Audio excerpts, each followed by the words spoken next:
Nigeria's President Bola Tinubu last week participated in the two-day meeting of the G20 group of nations and almost without breaking stride, briefly returned home before flying out to Abu Dhabi, United Arab Emirates, for a series of consultations with that country's leadership. On Tuesday next week, the Nigerian leader is expected to address the United Nations General Assembly in New York. Ambassador Yusuf Tuggar is Nigeria's Minister of Foreign Affairs. He joins us now for an overview of the possible gains of Tinubu's involvement in the G20 meeting, as well as a projection of what to expect from Nigeria's participation at the UN General Assembly. Good day, Your Excellency. Thank you so much for joining us on Newsday. Thank you for having me. Now, President Bola Tinubu hit the ground running by engaging in shuttle diplomacy. How beneficial has it been to Nigerians that it has been? How beneficial has this been to Nigerians? Very beneficial. There was a commitment in India to invest about $14 billion. A large part of it from companies that are already, businesses that are already in Nigeria, such as Indorama, so they're looking to expand. And some of it from new businesses looking to come into Nigeria. So this is the sort of proactive approach to attracting investment that will require engaging directly with businesses, and of course for governments to give support to create the right environment, the right ambience for businesses to thrive. So we're on the right course.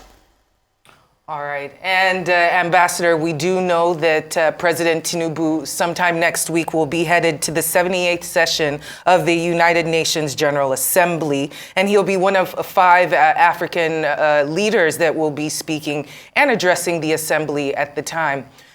Seeing as he's been making the rounds and at this particular event, what do we stand to gain as a country from his outing?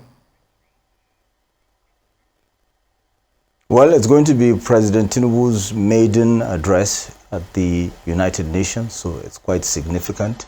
He's going to set the tone of his administration. I would expect that he would introduce his 8-point agenda, which actually corresponds for the most part with the United Nations. So to begin with, food security,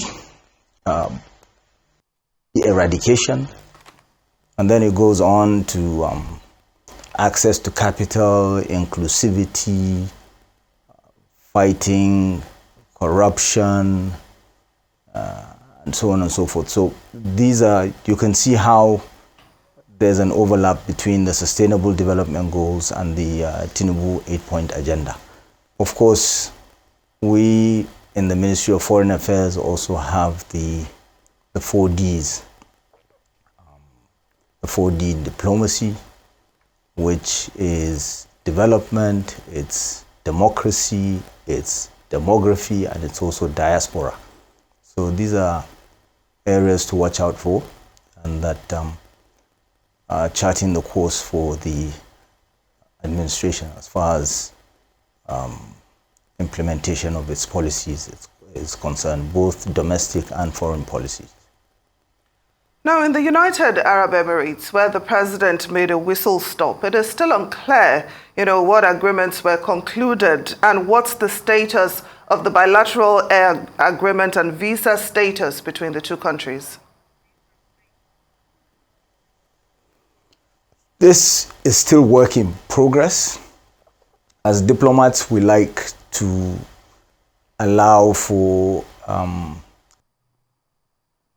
when there are talks going on. So it's still an ongoing process. It's a partnership. It's repairing otherwise frayed nerves, if you will, for lack of a better phrase. And it's better that whatever we do in partnership with the UAE. So I would not want to dwell too much on what is going on there or from our own side. So there will be, I'm sure, joint statements that will clarify everything that has transpired and that is unfolding. All right. But it's positive. We certainly anticipate those statements. You were earlier talking about the 4Ds of this, that you were trying to implement: the development, democracy, demography, and diaspora, and implementing modern solutions to address the complex problems that we have on this side of the pond. But speaking of diaspora, we do know that we have a large diasporic reach, one that is quite economically sound as well.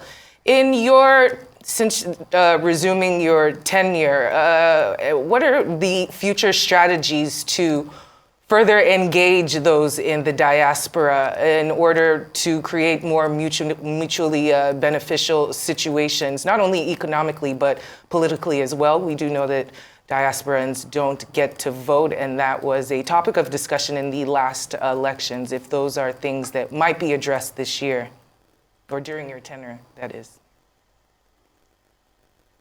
Well, first and foremost, we intend to improve the services, the quality of services being provided for by our embassies to Nigerians in the diaspora, as well as to citizens of other nations. So in terms of the quality of service with regards to passport renewals, with regards to visa issuance, even though there's quite a lot of overlap, sometimes when embassies are blamed for the slowness of the service or certain problems, they do not rest entirely with the Ministry of Foreign Affairs or with the embassies, because quite a lot of these services that are rendered have been outsourced under PPP arrangements, public-private partnerships, and so it's not, but that notwithstanding, we intend to up the game so that the quality of the service improves. We consider diasporans a very, very important segment of our approach to foreign policy, because they are the first contact that non-Nigerians have with Nigeria, and the impression they create, that they leave, and the impression that they have of their country is most germane. So we intend to engage with diasporans so that that quality of service is improved, and the perceptions are improved, because they provide for that initial perception and thereafter as well. So that's what we're looking at. So when we say diaspora in the 4Ds, we're talking about all of that and then some, because we're also talking about how our population should be, or human resource should be, an advantage and not be construed to be a disadvantage when we're talking about the issues to do with migration. We can have arrangements with other countries where we train the skilled labor that they need in certain sectors and export such skilled labor so that it's tenured. Nigerians go out to work with dignity, with respect. Other countries are doing it. They have manpower offices, so we can approach it in that manner. And of course also with the proviso that those countries benefiting from our skilled labor invest in the sectors where such skilled labor is required in Nigeria. So it's a win-win. Well, still talking about diaspora, what has been done to boost funding for the maintenance of our diplomatic missions abroad, and also tackle the issue of corruption and tardiness that is usually reported from such missions? Quite often the allegations of corruption are overblown. I've been an ambassador. I've seen how an embassy works. Sometimes it's people that are the very people that are engaged in corrupt practices, passport racketeering or visa racketeering, that send out petitions to the likes of EFCC, ICPC, and so on and so forth, just to get back at missions when their racketeering is either stopped or exposed. So, it's not always, I'm not saying that, there aren't, venal practices that go on, but, it cuts both ways. So there's there are going to be improvements in funding, but we have to wait for the budgeting cycle. As you know, Nigeria, we all have to come to terms with it. We are facing challenges with regards to funding. Every Nigerian should be aware of that. There are going to be improvements, but we have to go through that rough patch before things get better. And we all have to we'll come together and work towards improving.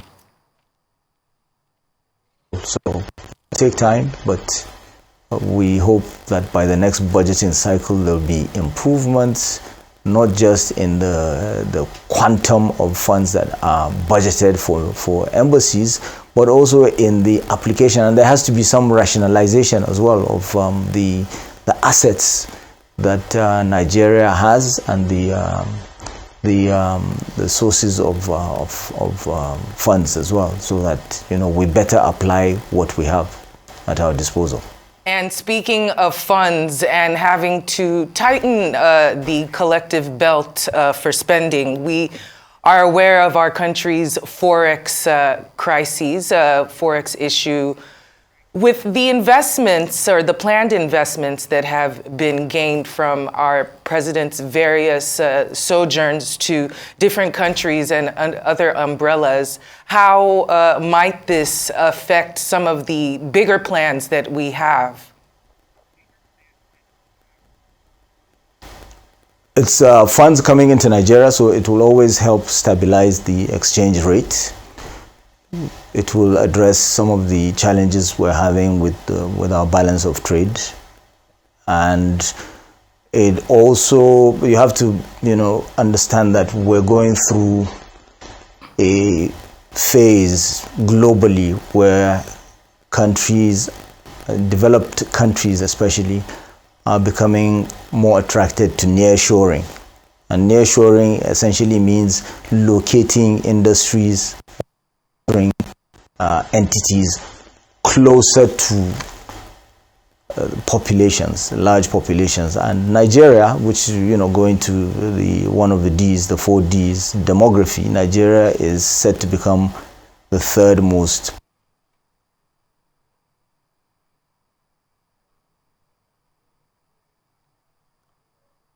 and so nearshoring is going to be increasingly attractive, because the developed countries, their populations are going down. So it makes more sense for such countries or businesses in such countries to locate closer to the population. So Nigeria is going to be attracting a lot of industries that would want to nearshore. And you have to also bear in mind that our neighbors, continental neighbors, Europe, are developed, and their population is going down. And when I say neighbors, the term Mediterranean Sea itself in Latin means water in the middle of land. That is Mediterranean. So we're neighbors. It's just a pond in between us, and a lot of them are going to be attracted. And also, looking further afield, India, where we visited, China, I'm quite confident that there will be a lot of industries that will be relocating, manufacturing entities that will be relocating to Nigeria and its special economic zones, and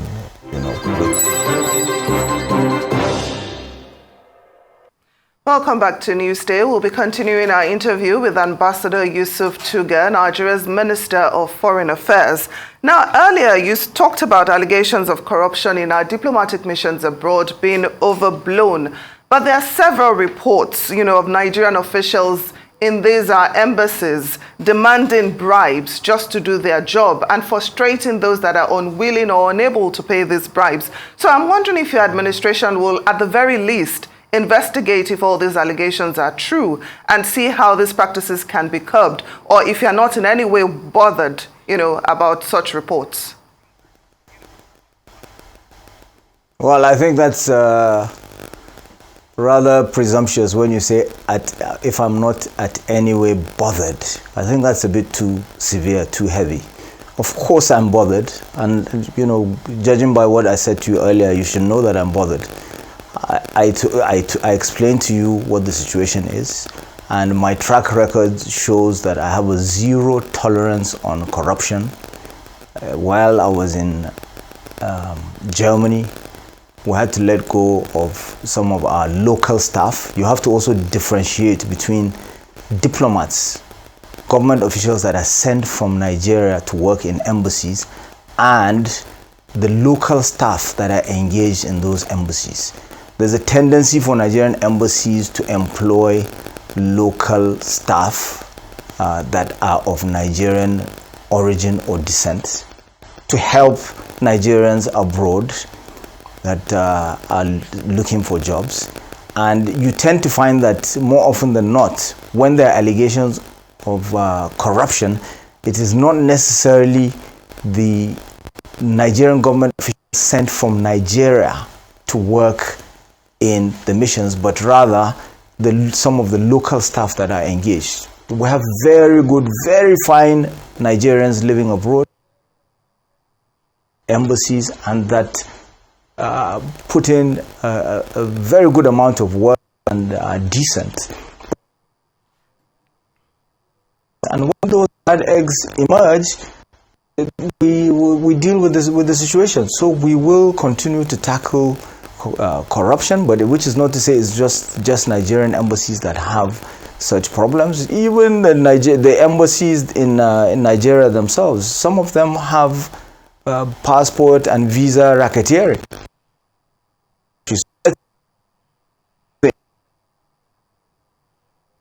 that are plagued with such problems or that have such challenges. And like I said, we have a zero tolerance on corrupt practices. It is a matter to do with demand and supply. It is likely to be addressed comprehensively if we address the demand issues, so that the supply of passports is no longer an issue, and the production of passports and supply of passports is not under the purview of the Ministry of Foreign Affairs. All right. And with the spate of coups in West Africa, it seems that we have a looming humanitarian crisis on our hands. Earlier, you were speaking about how we're brothers. We're all related. Some of them are separated by water. In this particular case, it's just a couple stretches of land between us and some of these countries that have been really agitating for different kind of rule. What role does the Nigerian Foreign Affairs Ministry play in addressing some of these humanitarian crises, or even presenting some form of solutions to those individuals who might have to repatriate from these countries in these times of coups and unrest? Whenever the Nigerians looking to come home, Nigeria has shown that it is a responsible country. It organizes evacuation. There's a role for, of course, the Ministry of Foreign Affairs, the Ministry of Humanitarian Affairs, and under the Ministry of Humanitarian Affairs, you have the National Emergency Management Agency. So these are things that will continue, sadly, to happen, and whenever they happen, Nigeria will be, government will be there to respond. I was in Europe during the outbreak of the Ukrainian conflict, and I saw how Nigeria was able to evacuate Nigerians from Ukraine, particularly Nigerian students. I know how many of my fellow ambassadors were calling me to see if Nigeria could help accommodate students from their countries in our evacuation process. And Nigeria's policy at the time was to help out fellow countries, particularly the African countries that either didn't have embassies there or didn't have the wherewithal to evacuate their students. These are things that Nigeria has done commendably well, and that we need to every now and again also sing our own praises and at least project a positive image about our country, and not just simply always dwell on the negative. Well, very well said. And talking about the Russia-Ukraine crisis, we can expect that that will be one of the issues that will dominate discussions at the UN General Assembly. So will Nigeria be maintaining its neutral stance on this conflict, or can we expect a more partisan approach at the UN General Assembly? In a neutral stand per se, Nigeria condemned the invasion of Ukraine by Russia at the United Nations. Now, it does not mean that we no longer maintain relations with Russia, or that we don't deal with Russia. No, we're calling for an end to the conflict, and we have not taken this position of you're either with us or against us with regards to our dealings with either side, and we'll continue to do so. Well, Ambassador Yusuf Tuggar, Minister of Foreign Affairs, we thank you so much for joining us this afternoon, and of course wish you all the best with all the hard work that is sure to come within your tenure. Thank you so much for joining us on Newsday.